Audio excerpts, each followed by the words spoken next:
pandemic got us into a reflective space and made us look inward to see what we can do for the world at large. As a self-expression coach, I became a catalyst for women and started Vani, a one-on-one coaching program for women on finding their voice, to speak up, to be visible. As a storyteller, I spotted there were many ordinary people amongst us leading extraordinary lives, making a difference to the world, and they needed to be heard. Thus was born You and I with Rashmi Shetty, where amazing personal journeys with their uniqueness and individuality are showcased. A reaffirmation of the fact, open your eyes wider, the world is far more beautiful when we acknowledge the presence of both you and I.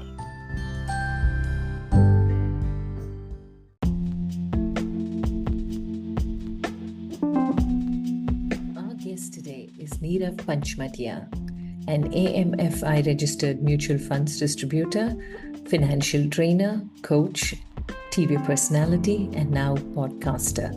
He's a chartered accountant and an MBA Finance from NMIMS Mumbai. He's also done executive development programs from India's premier B schools like ISB Hyderabad, IIM Ahmedabad, IIM Bangalore, and IIM Indore. Nirav is also a certificate holder on advanced financial goal planning from the American Academy of Financial Management. The founder CEO of OM Financials that manages and has till date distributed mutual funds worth more than 350 crores to 1,100 plus families spread across more than 27 cities in India and NRI clients in more than 18 countries outside. Nirav is a leading financial coach and a much sought after speaker, having conducted investment training programs across India. He's called the Warren Buffett of Nagpur and also the Warren Buffett of Vidarbha, as he has conducted more than 125 trainings pan-India on his favorite topic, investment secrets of Warren Buffett. Nirav has met his guru, Warren Buffett, more than 2 times and continues to be inspired by him. Listen in as Nirav shares his inspirational journey, the power of resilience, what women need to be more financially literate, and the inspiration from our epics, especially Draupadi. Hi Nirav, such a pleasure catching up with you after that conversation. Welcome to You and I with Rashmi Shetty. Thank you, Rashmi ji. It's a pleasure to be on your podcast, and I'm sure we both of us are going to enjoy this conversation. Completely a pleasure, because reading about you, hearing about you, and after speaking to you, I'm very curious. Your questions are very, very thought out, and you speak very measured. Were you like this, a studious kid in school as well? What was little Nirav like to the Nirav that the world knows you today as? So I'll divide my school life from, nursery to 8th and 9th onwards. Okay. No, I was studious, but not the, topper or that brainy or the nerdy type. No, I was not a backbencher also, but I was enjoying life till 8th standard. Okay. I came up well in the 9th and 10th standard when I happened to get, there are always these teachers, 1 or 2 teachers who bring out the best in you. So in 9th standard and 10th standard, in fact, my marks in 10th standard were way 10% more than all my lifetime marks, right? That is the effect a good teacher, a good professor can have on you. So I was studious, but not nerdy type, not the class topper. In fact, I share a joke that my physics and chemistry teacher is standing with my geography teacher, and the physics chemistry teacher says, I'll introduce you to my best student. And the geography teacher says, let me introduce to my worst student. And it is the same person. Okay. So it depends on what subject you are in. Yeah. Was studious, was measured. Yeah. But took life in school life as it came. I was not it was in 10th that I became ambitious. I had a tuition sir, and suddenly I was the star of his tuition batch, and we had all the best students at that time. So people who attended the tuition with me at that time thought I am a topper. So I was a topper in 5 subjects, not all of them.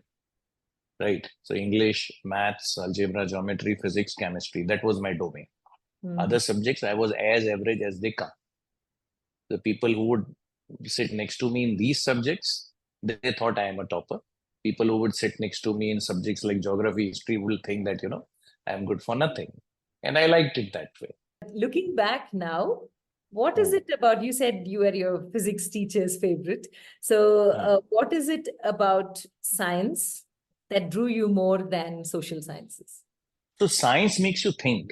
It makes you think in a disciplined way. So difference between science and the subject I am in my career today, the stock market and all. Okay, this is more of an art and less of a science. Science has its principles laid down. Okay, where there cannot be a gray area. It is either white or black. Okay, so it helps you think in a proper way. If you know the laws of the science well, may it be physics or my favorite subject, organic chemistry. In organic chemistry, may it be mathematics. The rules are crystal clear. So it helps you put things in boundary. Okay, it helps you think. A science student coming to commerce will always think very methodically, and it always helps. So I was a 12th science topper, and from being a science student, I came to commerce. Okay, so a science student coming to commerce, I believe, I mean, I might be wrong, has always an edge. You have not studied 2 years of commerce, that is a different thing, but your method and your approach to the subject is very different. After 10, was it just because you're a good student, you took up science? It was like a very automatic choice and there's no thinking about it that made you move to science. Was that the reason you went to science, or it is your teacher who drew you into it? So coincidentally, fortunately, my maths teacher, my physics teacher, and my chemistry teacher, they were all very good. So PCM, what we called at that time, physics, chemistry, maths, I naturally happened to be good. And students at that time choose what they are good at. This might, what I am going to say might sound counterproductive. Choose what you love, not just because you're good at. A 16-year-old will choose what stream to go, believing what he or she is good in 10th. Okay. Life is much broader and much bigger than that. I'm so glad I didn't turn out to be an engineer and doctor. Nothing against them, but I am very happy where I am. And I used to look down upon commerce and art students, which is also not good. Now I'm a huge fan of liberal arts. Okay. But my science upbringing, 11, 12 doing science. Okay. And I would recommend even a student who wants to take commerce or any other field should take 11, 12th as science, because that grounding happens. There are these principles which are taught. Even today, my thinking got developed in 9th and 10th and 11th and 12th. Even today, it helps me in my arena as a financial planner. Okay. Wow. So here is the science student, related science, took the subject because he was good in it in 11th and 12th. And it was a given that all good students go to science. And if you're good in science, nothing like it. So very naturally, the next choice after 12th is engineering or medicine. How did you switch to commerce? So here's the googly. I appeared for IIT JEE. Okay. And that was the year CA Foundation was launched. Okay. So my uncle convinced me, thankfully, to also appear for CA Foundation. So CA Foundation, I'll tell you what the new thing was. Earlier, if you want to apply for CA, you had to be a graduate. Okay. Now the new rule came at that time. It has again changed, where after 12th, if you clear CA Foundation, you enter the Chartered Accountancy course. Now, here's the suspense. I didn't crack IIT JEE because there was no coaching class in my town at that time. Although being a very good science student, you still require a lot of guidance. Okay, thankfully, and I cleared CA Foundation. So medicine was not an option. Medicine was not. Medicine was no. I was not good in biology, ma'am. Rashmi Aji, I was not at all good in biology. That thought never crossed my mind. And before that, if I can take you to school days, what I wanted to become was a pilot. Okay, so you need physics, chemistry, maths for it. Yeah, I wanted to become a pilot, and then somebody said, you've got spectacles and all that stuff. There's physical fitness required, this, that, and all. So I said, okay, IIT is where I'm going to go. And I didn't clear IIT JEE. I cleared CA Foundation, and I liked what I was studying. And the rest is history. I went on to become a chartered accountant. This is so beautiful. Sometimes we decide on a different path and life has its plans chalked out. So you were very clear right there that you're not going to try other engineering colleges and you're just moving in the direction of chartered accountancy. Yes, I know it sounds strange, Hmm? but life took its course. I started liking chartered accountancy. And in engineering, I was not very sure because I couldn't become a pilot. I thought I'll become an aeronautical engineer. It was like a revenge thing, Yeah. right? Fortunately, I didn't clear IIT JEE. So I said, let's take chartered. I liked what I learned in CA Foundation and all, and it happened naturally. Today, only when you're asking that question to me, I am thinking why I took that course. But that is the best thing that ever happened to me.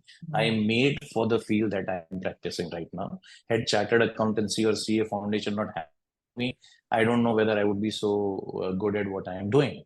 So this is what I'm made for. Wow. Wow. You know, this on reflection, these moments Uh, are hmm. when we realize that there is a force behind which is planning stuff for us, and we Yes. think we are sitting and Yes. planning it all. Okay, so here you Yes. are as a student who's cleared CA Foundation and you decided to take your course. So at that time, you didn't have to parallelly do a BCom. You could straight away get into the line of CA. What was the steps to becoming a chartered accountant? You didn't need graduation? Of course. No, no, you need because chartered accountancy is considered as a post-graduation course. So you needed a BCom. I Mhm. did a BCom, but if you And ask you me didn't find today, if it I had to difficult? You didn't find it difficult? never, no, no, I mean, see, CA is two, three couple of notches above BCom. Hmm. So what a chartered accountancy student does is that he goes to the coaching class and he just sits for the exam. So in my 3 year of BCom, I would have gone to the exam center for the number of days the exam is conducted to my college. That's all. Okay. So chartered accountancy student need not study for BCom. But if you ask me today, I should have taken BSc and not BCom. That would have been difficult, Huh? but it would have further honed my skills, the scientific mind out there. It would have developed my scientific temper all the more. It would have been very difficult, but that would have been a deadly combination. Oh, really? Oh. Yeah. So you give a lot of hope to BSc students to say that Yeah. it's never too late to get out of the chartered accountancy path. Never realize that this is not the profession you want to select. You studied the subjects, whether it is science, arts. In fact, I become a huge fan of liberal arts today. Mix and match all the subjects. So Hmm. after Warren Buffett, if I'm a fan of a gentleman who just expired, known as Charlie Munger. And Hmm. Charlie Munger, who expired at the age of 99, one of the best brains in the world of investing, along with Warren Buffett. Say he's a huge fan of liberal arts. I mean, you do not silofy, science, commerce, and arts. I am very much against that. Hmm. Why can't I study organic chemistry with accountancy, with law, with music? Why can't I do that? And if you go back, I podcasted on my podcast channel, Dr. Radhakrishnan Pillai, who's known as the Chanakya of modern world. Yeah. And he said the liberal arts thing was very natural to India in our ancient education knowledge. Every subject was taught to every student. Hmm. So I am strictly against silification and a huge fan of liberal arts. Wow. Okay. Good. It actually makes sense because that's how Yeah. education is given to students outside India, where the Yeah. first year, whatever subject you choose, you kind of get a feel of all other subjects because you're too young to understand what you're cut out for. And a year of introduction allows you. So now coming back to your journey, here you are a Mm. BCom student parallelly doing your chartered accountancy journey. And it was Mm. only reaffirming that you were cut out for this path and you were moving in this direction. Did you have time for any hobbies, passion, anything that started in school that you continued in your college and your journey then on? Unfortunately, no. The chartered accountancy course is very hectic. Okay. So I made it a point for my children. I'll say, don't do chartered accountancy. Don't go for IIT. Don't go for NEET. There'll be many people who will be very angry with me. Okay, there are other paths you can True. apply for. There are other ways to achieve the same success. Okay, Mm. life is not only entrance exams. Okay, is it worth that grind? Chartered accountancy gave me that grind, that hard work attitude. Now you give me any subject on planet Earth, and I can read that and understand and comprehend that subject. That Mm. training happened. But Mm. whatever practical knowledge I learned there, is it practical to me? By the way, I'm not a practicing chartered accountant. I never practiced for a single day. Being a wealth manager, you need not be a chartered accountant parallelly. Okay. Okay. So, no, I didn't have any time for hobbies, and hence it makes your life very monotonous. And Mm. I'd like to add for the benefit of your viewers that in chartered accountancy, although till 12th I was a top ranked student in chartered accountancy, I failed multiple times and I'm not ashamed of it. It is Mm. very normal, it is very natural there. Mm. And you have to keep giving attempt to a extent that, sometimes you do get slightly depressed. Yes. Okay, so that is the hard and the negative part of chartered accountancy, but there's no harm in failing and reattempting. That I can tell you. Yeah, yeah, that's Mm. very true. In fact, many moments of life, and Yeah. especially in that very young age, that tender Mm. age of 17, 18, 19, 20, when you're just trying to understand life, failure becomes such an important part of the way we look at life, and we are disappointed with any small failure. And we realize only much later that those failures are hardly anything. But to get that attitude of it's okay, there is some more. Did you have chartered accountancy in your family, as in accountants with you? How did your uncle Zilch. even think of asking you to write that exam then? So my dad was a businessman. I lost him way back when I was 7. My uncle was we. I come from a businessman family. Panchmatias in Nagpur are a very big family. We have, if you do a small get together, we have 100 people. Okay. All businessmen except for my immediate family, where one of my other uncle is a doctor, eye specialist, and my aunt is a dentist. So that education string is there, but nobody before me was that highly educated in my family except for my doctor uncle. Nothing to do with chartered accountancy, but my uncle's friend was a chartered accountant, and that is why I come to know. Oh. And let me tell you, for the benefit of to motivate the new students, imagine till 12th, from 9, 10th, 11th, 12th, you are a class topper. You're doing very well in your subject. I got some 96, which students will laugh at today, but at that time it was considered good in PCM at that time in 12th. And then you fail in CA. So Mm. let me tell you, that hits you very, Hard. below the belt. It is not easy. I've never failed in life. And Yeah. here I keep failing. Although it is common in chartered accountancy to fail, it Mm. was common at that time at least because the passing percentage was very low. By the way, let me tell you, Rashmi ji, I failed. I cleared all the 4 subjects and I got 199, whereas the total requirement is 50%, 200 out of 400. So it is very, very cruel. The Yeah. system was very cruel. You should not be that cruel. Total नहीं आया इसलिए आप fail हो गए. But it's you when you have never ever failed. Forget failing. When you never got less than distinction in your life. But you should go on, carry on, and you should finish what you have started. Nirav, here I want to ask you this question because this is something that I see as a Hmm. facilitator and a coach with the corporates. I remember in one office when we had a training program on leadership, and we were talking exactly on this. Toppers in a Hmm. small town who gets into IIT, and IITs have the cream of the country coming together. And there was this guy who was Yeah. sharing the same incident where I've never forget failing, I've never gone below the first three ranks in my class. And I enter IIT, and the first semester, I failed. Yeah. And Yeah. I just needed one teacher. Now, looking Hmm. back, if one Hmm. teacher had said, no, you have it in you, you can top again, maybe things would have been different. But for me, 100%. there Hmm. nobody was there. So all I kept aiming for then on is to pass, not to top. Hmm. And Oh. a topper, I fell to becoming an average performer. So Hmm. that triggered just now when you were talking about yourself, that thought triggered. So for you now, being a topper all through and you failed in your attempt for CA, what did you tell yourself to write the exam again? See, I don't no. I mean, there was no other option. Let me tell you, I come from a business family. Lost my father when I was 7, so I knew one thing.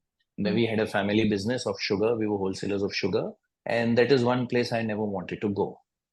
Oh, Okay, okay. so if you do not want to join a family business, there is no alternative. Mm. Okay, so when you're pushed to the wall, you there's no place for negative thinking. You have to work hard. So I knew the only way for me to be a success in life is education. Mm. Period. Okay, and education can take me throughout the world. Education can make whatever it can make out of you. There's no upper limit if you are educated enough. So then, I mean, failure, it is depressing. You want to give exams again and again and again. That's okay. But वो clear करना ही है. That thought never crossed my mind that I will leave it in between. Now, when I go back, okay, maybe if there is some other student, I'll say if you don't clear 1 2 attempts, leave and do something else. Because it wastes very expensive years of your life, very precious years of your life. But that time, that thought never crossed my mind. If I've started it, I have to complete it. Period. Okay, so here comes the next question. So I don't know whether you want to answer it, but how many attempts did you take to clear your chartered accountancy? Oh God, you want to tell it out there? 7, 8, 9.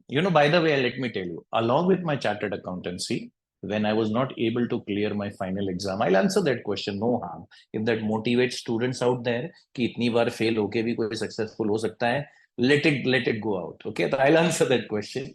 Final attempt, I was not able to clear one group. So there are two groups in intermediate and final. They call it something else today. In that process, I appeared for the entrance exam for IIMs. Okay, because I had been given an ultimatum from my uncles that if you do not clear now, you'll have to come and sit at the shop, which I didn't want to do. It motivated me. I had only 3 months left, appeared for CAT, again without preparation, without guidance, appeared for NMAT Narsi Monji aptitude test, and I was an all India topper in that entrance exam. Got an admission into Narsi Monji at that time was ranked, NMIMS was ranked 7th best school immediately after IIMs, along with SP Jain and all. Got an admission there. Kept giving that attempt throughout my 2 years of MBA. So we were 6 or 7 of us who were chartered accountant, half chartered accountants, okay, which is almost like a bad word, okay, like a gali. So we were all had to clear one more attempt, kept giving attempt, completed my MBA, became MBA first, took a job with Citigroup Investment Banking, and with Citi, I did a tuition class. I'll tell you a wonderful thing about that coaching, and then cleared my CA. CA करते करते बीच में MBA भी हो गया और CA नहीं हुआ था. The answer to your question, around 8 9 attempts, probably more, I don't know. I failed 8 9 times, and still I am where I am, and I am not shy in admitting that. Let that go out to all the students who can fail and still become successful in life. Don't be depressed. That word should not be in your lexicon. Continue करना है, continue करो, alternate path लेना है, alternate path लो. लेकिन और in fact रश्मि जी, एक चीज मुझे बताना था, स्कूल में पर्पसली एक रूल आना चाहिए, if I become the education minister, कि कंपलसरी हर साल सब बच्चों को फेल करो कोई ना कोई सब्जेक्ट में. फेलियर सिखाओ उनको. फेलियर ज्यादा सिखाता है. दे से ना, failure is a good teacher, success is a bad teacher. So we keep hearing that IIT example of yourself that you gave. We know students, who are the students who commit suicide in IITs and IIMs and all, especially IITs. कभी fail नहीं हुआ और अभी fail हो गए. अरे it's a different platform, it's a different field. Failing is normal there. Okay, but उसको why make a taboo out of that? And in fact, I used to joke. I had a friend who cleared CA in first attempt. I cleared in multiple attempts. I said, my fund has a clear than you. I studied the subject multiple times. You studied it only once. Anyway, I can give you a ride for your money. So failure should be made compulsory. गिरना सिखाइए, cycle कैसे सीखते हैं, swimming कैसे सीखते हैं, चलना कैसे सीखते हैं. So sorry, it was a long answer. Very important answer, nevertheless, because there's one more quote that I've heard in a graduation evening. The chief guest, while talking, had said that it is the backbenchers of the class who go out in society and start companies in which the front benchers work. Possible. Because at the back, they've already tasted failure. They have had all the risks to be taken, and they know it doesn't matter, which the front benchers are very scared of. And that's how the risk factor helps them later when they get out into the wide world.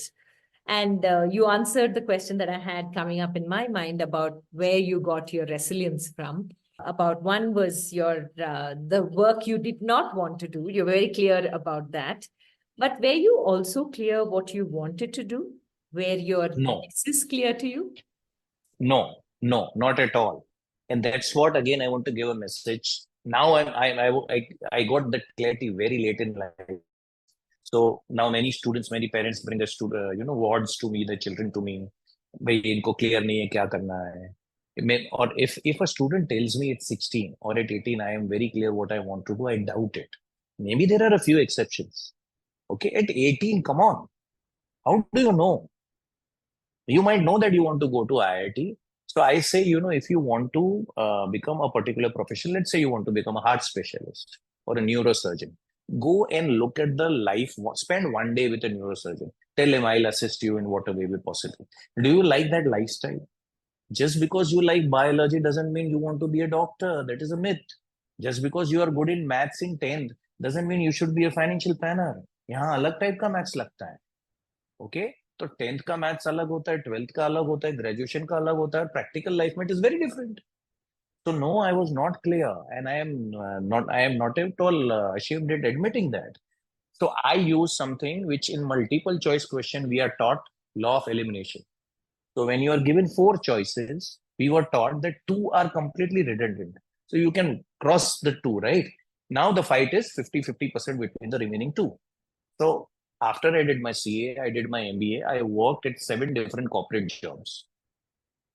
And every time I changed a job, okay, I ensured that I took a job which was very, very different from the earlier one. And I was trying to discover what I like. First job, didn't like it. Second job, Citigroup investment banking, hated it. Third job, corporate finance, didn't like it, not to my liking. Fifth job, not to my liking. The last job, 3 months I worked in a company, okay, and I realized this is what I can do for the rest of my life, and which is what I am doing today. Financial planning, wealth management. That is what I was made for, equity investing. So it was trial and error, it was iterative. Life is iterative. Very few people have that kind of clarity. And that also changes when life throws you different googlies. So why be in a rush to discover, find your calling? Take your own time. That's very true. But it's easier said than done in I hindsight. know. Yeah. Because a lot of us today are not doing anything related to what we studied in college. We've gone on different colleges, 200%. and our journeys have been very varied than what we set out. Rashmi ji, that justifies my point, right? So when you do an MBA, an MBA finance batch, so you have people from all fields. There are doctors, there are engineers, there are people from advertising. What are you doing in MBA finance? So they've realized कि graduation तो हो गया है, okay, लेकिन this is not what I want to do for the remaining part of my life. So that's what I'm saying. Take your own time. Let us not pressurize the students. आप बताओ आपको क्या करना है, आपको clarity चाहिए, वो पड़ोसी को है क्लैरिटी, वो मेरे दोस्त के लड़के को क्लैरिटी है, आपको नहीं है. रॉन्ग. किसी को क्लैरिटी नहीं होती, बहुत कम लोगों को पता होता है पहले दिन से क्या करना है. So it is iterative. Keep trying until you hit the target and you know, okay, fine, this is what I love doing day in and day out. Because Rashmi ji, if you do not love in today's competitive world what you like, if your hobby is not your work, you will find very difficult to be competitive. True. My hobby is my work. I don't feel I'm working. Nobody asked me to work. I'm a business owner. I'm a practice owner, right? But my family has to pull me out. I have my office on the ground floor and my residence upstairs. They have to call me, keep calling me. Up upar aa jao. Client chala gaya, come. I feel whenever I'm sitting on my computer, I love doing what I'm doing. I don't feel I'm working. I might be lucky. I know you are wise in hindsight. But then I want others to understand this. Ki find your calling. Start with why. Take your time. No pressure. Very well said. Start with your why. And going back to your why, once you cleared chartered accountancy, I'm sure you had a huge sigh of relief. And one check was, okay, now I don't have to go to the shop. But then what was the next checks you had to do to realize getting into wealth management? Because today that's a term everybody understands. Yeah. But I'm sure at that time it didn't have a terminology, but it was called something else. And how did you get into that space? Were there a lot of wealth managers in India? How did you choose that space? And you quote Warren Buffett very often. In fact, you're even called the Warren Buffett of India by your friends. People call me Warren Buffett of Vidar, Warren Buffett of Nagpur. Okay, let me say, I would love it tomorrow, 10 years down the line. Okay, so I stay Warren Buffett of Nagpur. How did this entire wealth management fascinate you? And why didn't you leave Nagpur? You grew up there, you were there with a qualification like yours, an MBA from Nasimonji and a chartered accountant. I'm sure the financial capital, Mumbai, must have been the most lucrative place for you. But what drew you back to Nagpur? Can you take us through that journey of how that clarity came to you that you're not going to shift out? So again, okay, again, one more accident. So before that, can I mention a small incident? Okay. So Sure. did my MBA finance, took first job, took second job in city. Mind you, I'm still not a chartered accountant. I'm a half chartered accountant. Then I was failing in one subject, and there was this professor who was super good at it. Now my working hours were 9 a.m. in the morning in city in investment banking till 10:30, 11 in the night. Believe it or not. Okay. And no teacher would teach you during those hours after 10:30. I figured out he was a bit greedy about money. So I gave him 5 times the money, and he taught me from 11 to 12 in the night. 4 months, I did that coaching, and then I aced that subject and cleared my chartered accountancy. So that was my journey. I literally begged him and I said, Aapka fees kitna hai? Let's say his fees was 10,000. I paid him 40, 50,000. I said, spend 11 to 12 in the night with me and teach me. He was kind enough to do that. He was very good. I aced that subject. I was a topper in that subject compared to all other subjects. Okay, and I cleared chartered accounts. So that's how I became chartered accountant. 1 year after I became MBA, and in my second job, along with my job, I studied that. And there's one more incident. I was a PG at that time. Why I'm telling that is not to boast about me, but let other people know and get that motivation. So if I would be at 11, so there was a cutoff time, 10:30 band ho jata tha PG. So there were many days in a week where I was sleeping outside. So I have my own small story to tell. The lady would in, and I had to cover that 11 to 12 tuition no matter what. I became a CA, worked in investment banking, I started my journey with Tata Administrative Services, which is considered the equivalent of IS in government. Okay. So in the private sector, reported as an executive assistant to the MD of a company known as Tata Honeywell, which is now Honeywell India. Now, I was very young at that time and first non-IIM person to bag that particular job. Before that, Tata's never recruited anybody from a non-IIM college. So that was also a feather in my cap. After that, most of the jobs that I took, I only reported to either the MD or the chairman or the CEO of a company. How did it help? People who are at the top think very differently from people in the middle management. And in my entire corporate career, I never worked at middle management or at the lower management. I only worked at the top, including reporting to Mr. Kamath in ICC Group. My boss was his executive assistant. He needed one assistant. So we did work only for Mr. Kamath there. Now, in my sixth job, I landed. So I did corporate finance, didn't like it. I became an EA, didn't like it that much, but it taught you a lot. Did investment banking, hated it. And in my sixth job, after passing out from my MBA in chartered accountancy, I worked in a company where I did wealth management and I did mutual funds and I did financial planning. And I instantly realized that this is what I'm made for. 3 months in the job, I quit. Now, when I quit, I had many options to start on my own in Bombay, to shift to Hyderabad, and I had already by that time a flat of my own in Mumbai, which itself is a big achievement, right? Having your own place. And I was very comfortable. I was living in an area known as Mahavir Nagar, Kandivali West in Bombay. Loved that area. My family loved that area. But when I quit, I had already worked so much, logged so much. I was done with Bombay, done with traveling, done with the corporate life. And I took a call to come back to Nagpur, my hometown, and start as a financial planner, as a wealth manager. We were called that at that time. Now we are called as MC registered NFDs. Okay. And started on my own. So it was not a very rational decision. Mind you, my first turn came in life when I left science, came to commerce. Second, I left CA, went to BA. Third, I kept quitting jobs. I kept getting another job. And then I was doing very well in terms of salary in Bombay. So anybody would have called that a success at that time. I would be earning crores by now. If I was working there, I'm earning more than that today. Okay, left everything, and that is the best decision, second best decision I've ever taken in my life after moving from science to comms. What has worked out pretty well for me. When you work on your own, when you start your own outfit, no matter how small, you discover yourself, you rediscover yourself. In a corporate world, I believe you're silofied. ये आपका department है, ये आपका role है, ये आपने करना है. You would be very lucky to get a good boss who can, appreciate what you're doing. There are many skills you might have. If you're a finance guy, maybe you also have a marketing skill, you know how to talk to people. Maybe you have HR skills, but when you start your own outfit, a small office with one staff, you have to do everything on your own.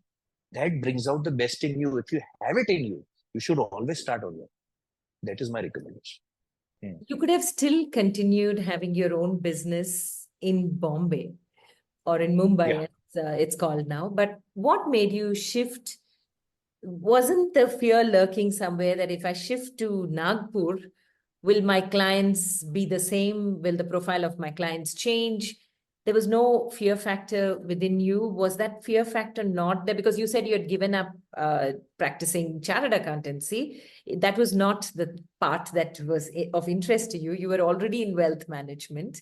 And those clients were all within the city. And here you were planning to go back, leaving a job, a cushy job, which gave you everything. You could have still stayed on in the city and been on your own. What prompted you to go back home? So that's a good question. I believe nature has always guided me. Okay. In fact, I'll tell you, I am the harbinger, a flag bearer of, you can come back to Nagpur, leave your corporate job at the peak. Okay. For finance guy, there's only one city in the country, Bombay, Mumbai. Sawal hi nahi uthta. There's no two thoughts about it.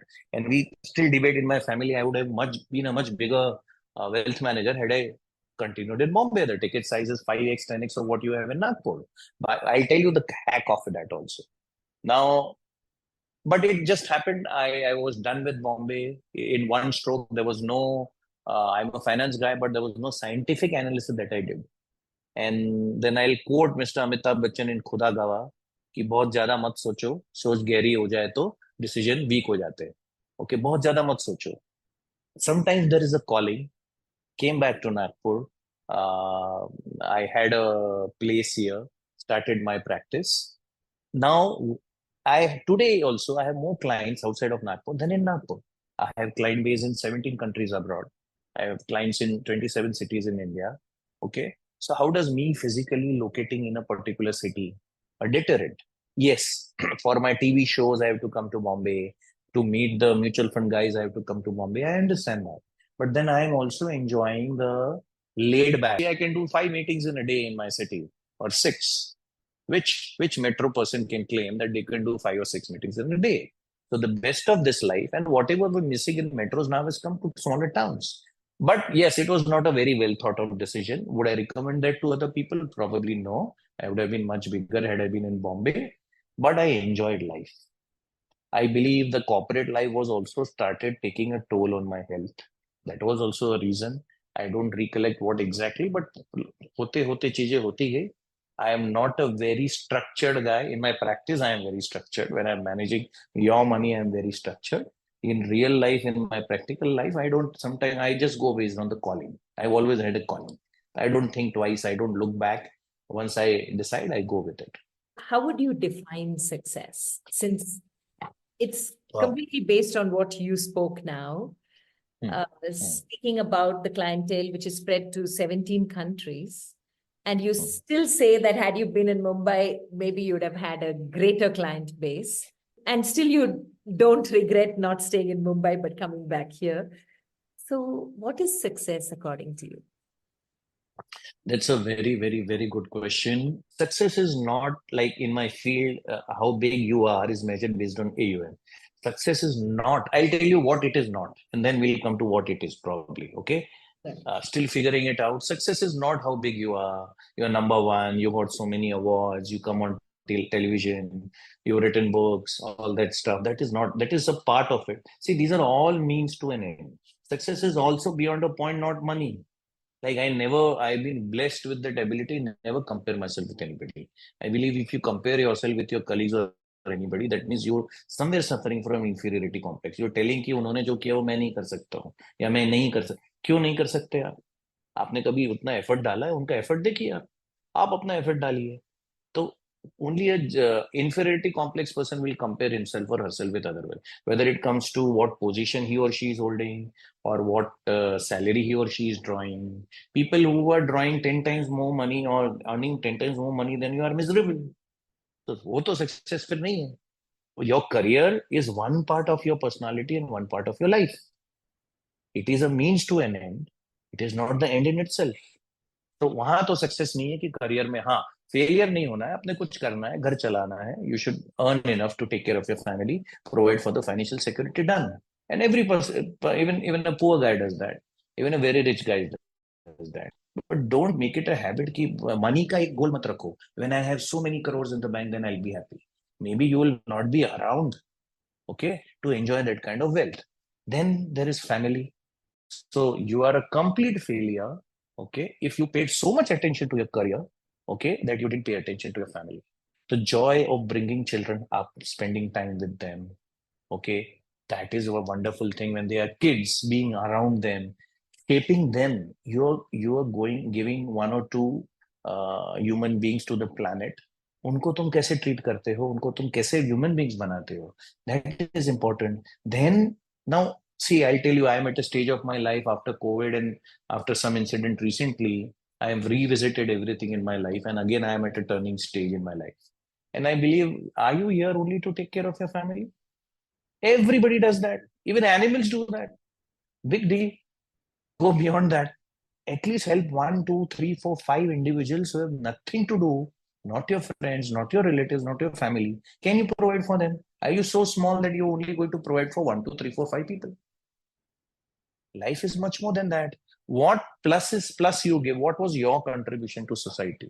It sounds very, like a politician and all, but I believe in that. आपने क्या नया additional ये दिया है? तो success ये है कि there's a very cliched ये कि did you leave the planet better than what you were? Did you change or affect one, two, three, four, five lives beyond your family? Did you bring up your children well? Were you a good husband? Were you a good son? Were you a good brother? Were you a good parent? वो भी है, वो भी सब करते हैं. उसके beyond, आपकी फैमिली के बियॉन्ड देखो ना. Imagine a world where everybody is thinking only about their family. It will be a very very bad world to live. There are people, there are good Samaritans who have affected thousands of lives. The great saints have affected millions. But आप दो लोगों को तो effect करो आपकी life के beyond. तो that according to me success. वो आपके ऊपर इतना हावी नहीं होना चाहिए आपका करियर कि वो ही सब कुछ ले जाए. ना पूरा फैमिली पे डिवोट करना है, उसके बियॉन्ड सोसाइटी में भी. So I don't know, it is not reflecting my CV. Associated with Art of Living Foundation since the last 24-25 years now, in different capacities, right from the time when I was a student. And it has been a very strong force in my life. If you ask me, Rashmi ji, SQ is more important than EQ and EQ is more important than IQ. मैं IQ को third level पे रखूंगा. और IQ बच्चों में आजकल inbuilt है, थोड़ा ज्यादा ही है. Let me tell you, IQ is in abundance. IQ इतना important नहीं है जितना EQ है. If your boss insults you, colleague puts you down, we've not been taught how to deal with this kind of situation. If you fail couple of times, okay, if your project does not get approved, if a client rejects you again and again, how do you handle that? And then SQ, when you're pushed to the wall, when you are sick, when you are not able to do what you want to do, then what? Then SQ comes in the picture. So success, according to me, is कि how much contribution you have done beyond your circle of influence. उसके बाहर जाके आपने एक life भी change की है तो you are successful. Wow, this is beautiful. Beyond your circle of influence, what you've done.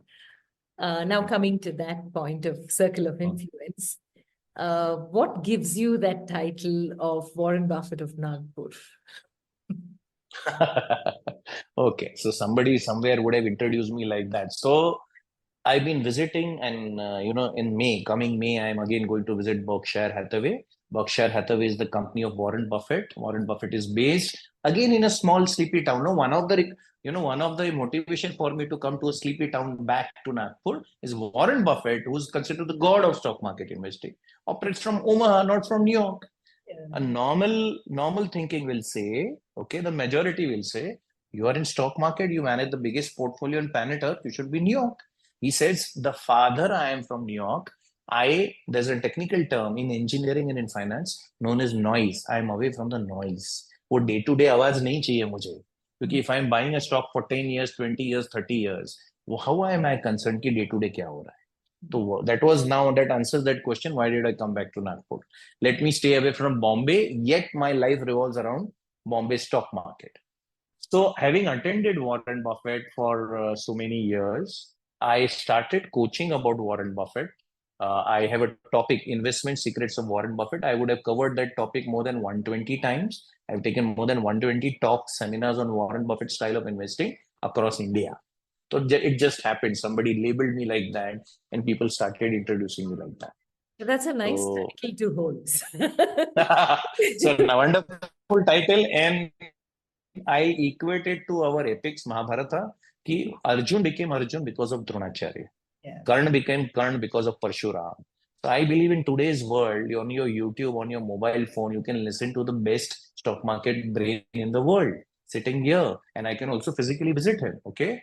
So if I wanted to understand stock market after I become a wealth manager, a financial planner, okay, which was a term used at that time, so let me learn from the best, not the second, not the third best in the world on planet Earth, not the best in the country.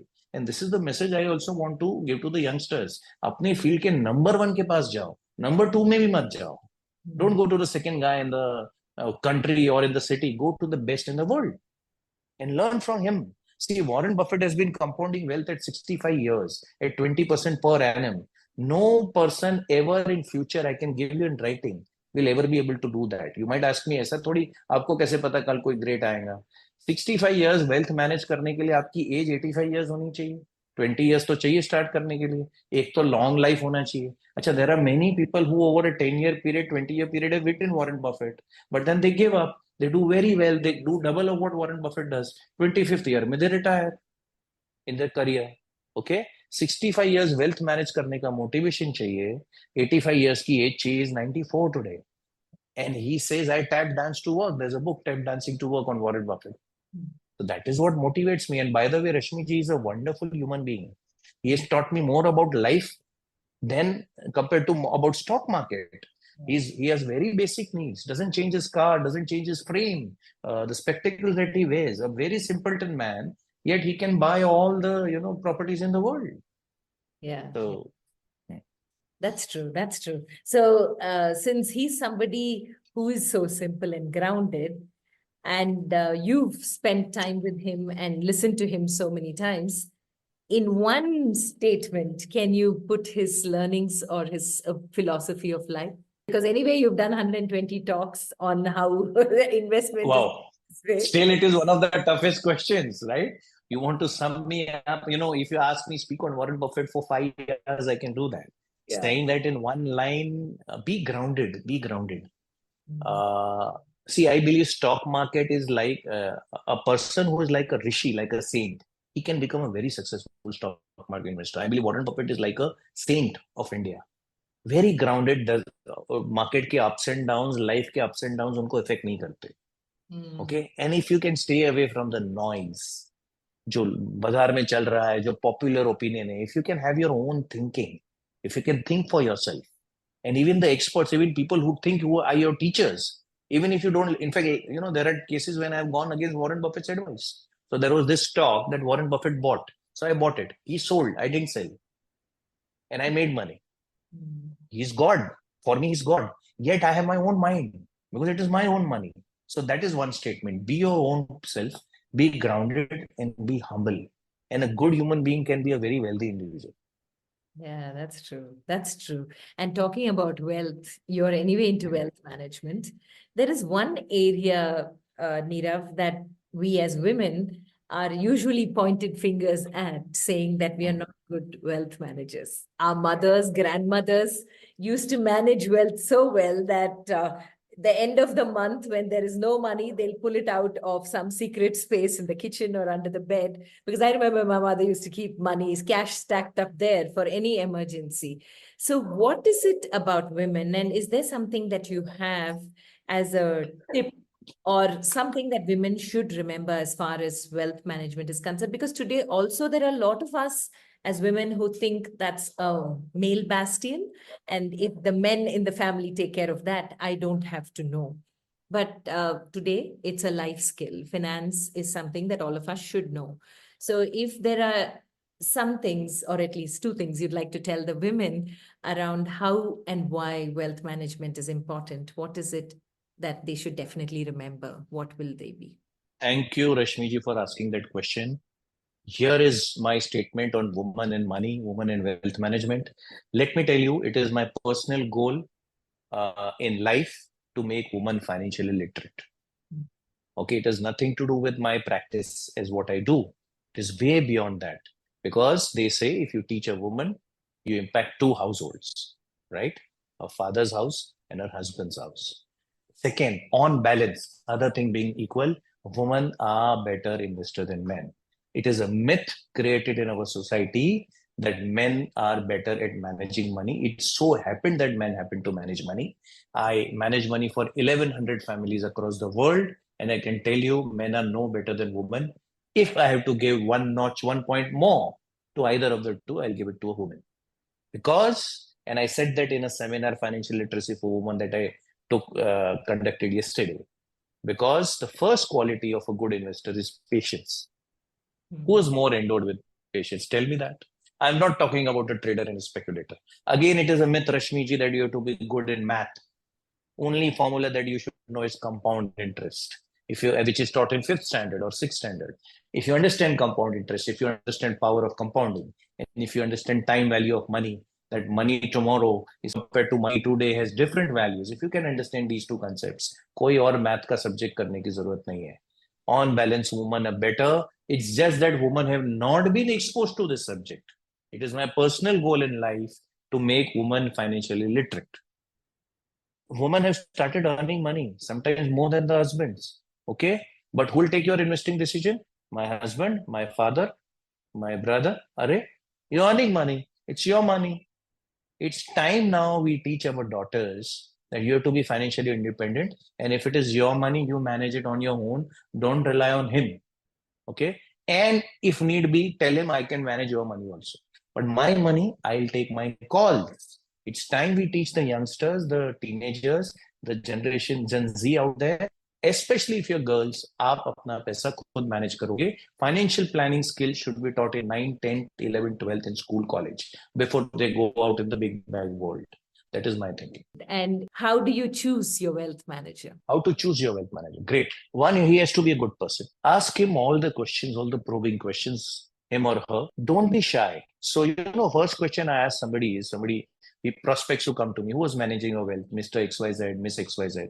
Generally, it is Mr. Unfortunately. What is that guy's education qualification? And my prospect says, I don't know.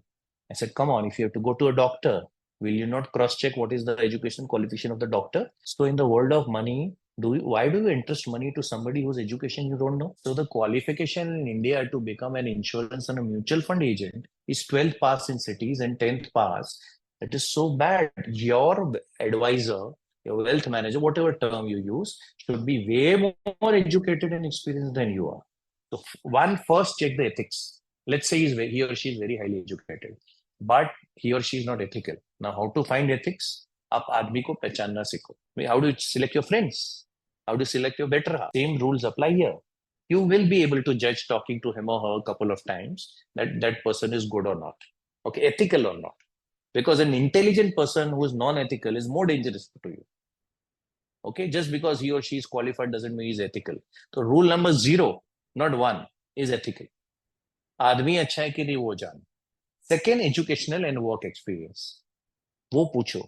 Fourth, ask him or her the question, what's in it for you? Why are you chasing me? How much are you earning from me? Now, either that person will give the right answer or the wrong answer. You will come to know because you can always cross-check it and Google that. So that person had to tell you how much he or she is going to get out of you. And if he or she tells you the truth, then go ahead with that person. These are very basics. Ask questions. You have a right. You're entrusting your money to somebody. Why are you ashamed at asking the questions? Ask how qualified you are. Give me some references. Do all the channel checks. But first, even if they tick all the boxes and if you feel that they are after your pocket, after your wallet, least interested in you as a person, do not entertain them. Especially now with the age of social media, there are so many fin influencers who are there. Yeah. And many in the public are carried away by those YouTube ads and the other shorts and reels that you see that they put out. It is a bit confusing for people to know who is good, who isn't. So in such cases, how do you filter out the ones who really know their job? Because as a layperson, I wouldn't know whether the person is speaking the truth or not. So is cross-checking with a qualified CA or wealth manager a better option? Good question. Not an easy answer to that question. How does a girl select a boy? Okay. Is there a science? We are never taught. It's not a science, right? It is more of an art. There are many things you observe, right? Many things you observe. A girl observes in a boy and only then gives a thumbs up. I think, I know it sounds out, but these are the principles that apply here. Anybody who over promises, who promises you the sky, makes tall promises, it's a big no. Because in the big bag world of investing, there are certain factors in your control, many factors not in your control. So if you come to me and say, what returns you promise me? I say, I'm not neither allowed by the regulator to promise any return or guarantee any return. Neither do I know, because things can happen. A COVID happens. If a COVID happens, can I promise you very good returns? No. I can indicate returns. So anybody who over promises or makes tall promises, it's a strict no. Anybody who talks too much about himself or herself is a strict no. Again, the same principles how you choose friends.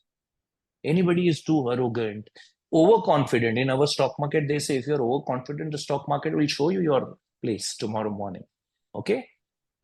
So these are the basics that you check. Okay. That is one of the ways. The way your girl selects a boy, the way you select your life partner, the way you take your life decisions, take your own time. And sometimes, it is the fault of the investor. You like people who tell you that I'll make too much money for you. You know from inside, from your heart. And here I'll say, bring your heart into the picture rather than your brain. आप सुनना चाहते हो, let's say one advisor tells you, I'll make 20% return per annum, which is very, very difficult. Another says 12. So I have a philosophy, under promise and over deliver. So many people, it's a turn off for them. They run away. The other guy is saying 20. Just because that person is saying 20 doesn't mean he's going to deliver it to you. बोलने को कोई कुछ भी बोल सकता है. तो basic human traits पे आप उसको evaluate करो. Unfortunately, in the world of finance, it is an economic incentive that decides. See, if I make tall promises and I convert you, let's say I'm representing a big institution, my boss will ask me, you met Miss Rashmi, did you convert her? Now, in my practice, there is no boss who gives me a target. So I can let go of clients. In fact, I let go of more clients than I take them. If I do not gel well, if your personality doesn't gel with me, I will not take you as a client. It's okay to let go. Similarly, एक गया तो दूसरा मिलेगा, दूसरा गया तो तीसरा मिलेगा. Take your time. First, find out whether he's a good human being and is your interest aligned to his or her interest. वो आप दोनों का interest aligned है क्या? These are rare species, but you'll get them. Okay, and now that you brought COVID, COVID is something that hit all of us in different ways. Yeah. But all of us have been affected by COVID personally, professionally, but it made us look at life very practically. We have lost some, we have gained a lot as far as life lessons are concerned. And each of us had reflections from COVID. So I'm curious to know your reflections from COVID. Oh, Rashmi, that is a very sensitive area because I happened to visit ICU 3 times during COVID and I've seen death at very close quarters. Not only people around me, but for me also. And I'm very, very fortunate, very lucky to be alive and talking with you right now. So it changed me completely. It changed me completely. Other side of COVID, I can divide my life story before and after COVID. It affected me a lot. and it made you think. It made you revisit. See, I am the only breadwinner of my family. So I had a very tough time at the fag of first time in my life. I was afraid of something. I was afraid to meet people in the first wave and second wave. So I literally locked my house because I have two beautiful daughters. I have a wife and I have a mother to take care of. Not from my own perspective, but because they are fully dependent on me. I have already provided for them, but still they need me around, right? That affected me. So it did have an effect on me mentally initially, and then also physically. It changed me completely. Uh, in the third wave, I got admitted in a hospital, and my oxygen was 85. And I asked the doctor, the nurse, why are you not giving me a bed? I want oxygen immediately. He said, there's a dead body next to your bed. I said, I don't care. I don't want to become a dead body. And immediately she said, if you don't mind sleeping next to a dead body, we will take you. I said, no problem. I don't want to become a dead body. There were 15 people when I got admitted. This is third wave when people would started moving out when the masks came down. Okay, this was the last admission in that hospital also, and I saw 5 deaths during my 15-day stay there. Fortunately, I was the fastest to recover, came out of it, but it does leave a scar, on you, and it changes you. It makes you rethink life. So whatever I am doing right now, man, it is a bonus for me. In fact, recently somebody was saying this is the fourth anniversary. 2020 March was when it was a complete shutdown globally. And we are in the fourth year, 4 years down the line. COVID is in the background, but all of us are changed individuals. Yes, I think all of us need to be grateful for the air we are breathing now and the fact Yes. that we're alive. Looking back at your journey and the twists and turns and the turning points, are there some milestones or highlights that you would like to recall fondly? There are many. One, let me tell you, Rashmi ji, it feels that I am done and dusted. Let me tell you, I have not even done 20% of what I am here to do. Okay. Sure. My journey has just started. Sure. I've even after COVID, I attended a course, a college course, and it changed me completely. Something happened. Maybe 5, 10 years down the line, you call me back and then I'll tell you the later part, which is more interesting than what I've gone through. Okay. So okay, the first milestone was when I was 7, lost my dad. And let me tell you, he shaped me completely. 7 years with him also. Also, I don't even remember the face now, but he shaped my personality. I had to mention this. My grandmother, my grandfather, they shaped me completely. The family that I belong to, I'm very proud of being born to a family, to a parent that I was born, to grandparent that I was born. Our family was always, and still it is always looked up to. So when you have that kind of background, so if when I was 7, when I was 10, 12, 16, when I would visit anybody in my town, and they'll ask me whose son you are, and when I say I'm Surendra's son, they'll stand up and greet you. And he was 29 when he left me. So he left an indelible mark on the city, on the town. Even at the age of 29, he was managing a household of 11 people. Nobody else was earning in that family. I still don't think I have lived up to his expectations. Okay. So that shaped my personality a lot. That was the first milestone. Only thing I would ask God again is that He should have been around with me to see what I made, whatever little I made of myself. Second is when I turned from com science to commerce. This is a guy who looked down upon commerce people and ended up making a career in commerce. Third is going to MBA.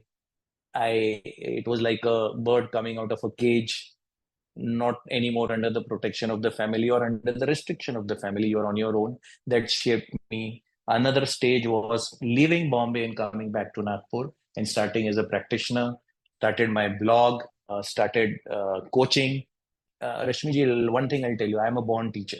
I'm a teacher and I'm a preacher. Now I'll turn a preacher. And I would like to be known as a teacher of the epics.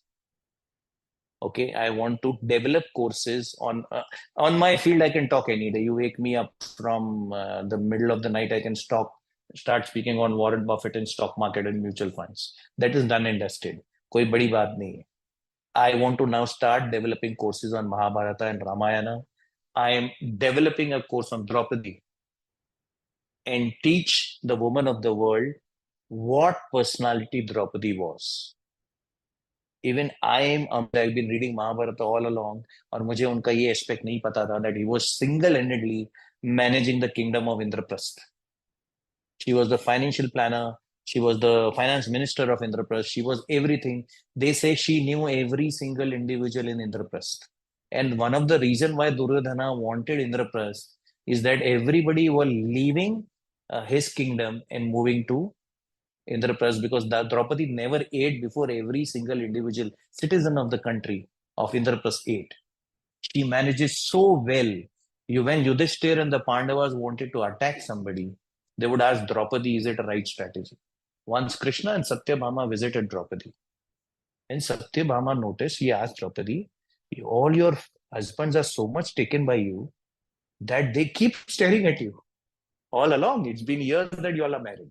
Every question that Krishna asked to Pandavas, the Pandavas looked to, and they were themselves Devputras, they were very intelligent, they were very ethical, they were very strong, they were very sharp. Yet Draupadi was the whom they would look for advice for every single major in the life. Why so? And Draupadi said, I don't know. But earlier they used to consult Kunti, now they consult me. So what kind of personality this lady was? I believe the women of today, the girls of today should study Draupadi and take motivation from that. I know this is Jara Hatke, nothing to do with our ye, but I'm developing a presentation on Draupadi, on Sita, on Gargi, who was Draupadi's teacher, the valiant woman of India that students are not aware of. And let that be a motivation to everybody. Wow. So we are in that part of the conversation, the last part where you leave us with 3 life lessons that you think. I know there are many from whatever we have spoken. I'm sure you have many, but 3 of your top life lessons that you'd like to leave us with. So nature is the best teacher, and nature has a lot to teach you. Don't think very narrow. If you're a student, you think about the next exam you hear. Once you become a graduate, you want to think about career. Once you have had your career, you want to think about the next money goal you have. And life passes by. We are not born only to have a good career and all that. That is a means. Please try and understand. Life is much more than that. The first lesson. Second, be humble, be of use to other people, not only in the family. Be an example, be a good example to people. Try to be a good example. You might not be a very popular person. Try to help 1, 2, 3, 4, 5, 7 people. Try to change lives. Life is much more than earning money, much more than career. Yes, I am never saying don't compromise on anybody. See, if you want to do charity, you have to be financially strong. If you want to help anybody, you have to be strong. So first rule, you should be strong. But before strong, be good. So you should be strong and good. Like Rashmi ji, I'll tell you, you don't have to do anything wrong in today's world to make money. Let me tell you that. कोई fraud, कोई scam, किसी को झूठ तक बोलने की जरूरत नहीं है. You can have your own principles, maintain your own dharma, and yet be very successful in life. You don't have to cut corners. You don't have to compromise. Have your principles. Have this minimum कि इसके नीचे मैं नहीं जाऊंगा. उसमें थोड़ा सा compromise हो सकता है करियर के साथ में, but at the end of the day 40, 50, 60 years later, 70 years later, when you look back at your life, what is it that you want to, what legacy you want to leave behind? That is important. Beautiful. I think if every one of us thinks of the legacy, we live our life far more responsibly, go a little deeper vertically to understand how we can make a difference. An honor having you, Nirav. This conversation has been so beautiful. Thank you for being on You and I with Rashmi Shetty. Learned a lot. And with all your courses and upcoming courses that you're planning, both for women, and I love the Draupadi aspect. But I love to talk about them, especially the girl child. I'll tell you what, I also wanted to pass on this message. My objective in life, my calling is to do good for the girl child. So then you have to give them an example. We don't have enough good examples around us. Hence, I went to our epics. These were real human beings who walked the earth. Yeah. Okay. So can we learn from them, and can we develop a modern career? So again, I'm going to take a call which might throw away all that I've achieved till date. Yet I'm willing to risk it and start anew. So with motivation from people like you, Rashmi ji, I'll go ahead and do it. Thank you for having me. Thank you for giving me this platform.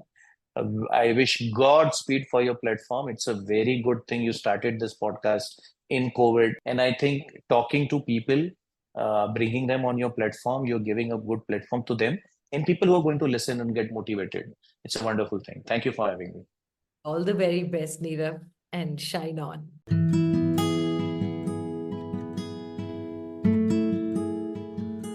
With that, we come to the end of this weekly quest of You and I with Rashmi Shetty. Do let us know if you know people who make the world beautiful. Write in to rashmi.thethirdeye@gmail.com. That is rashmi.thhirdeye@gmail.com. Come, let's explore this amazing world together, both you and I.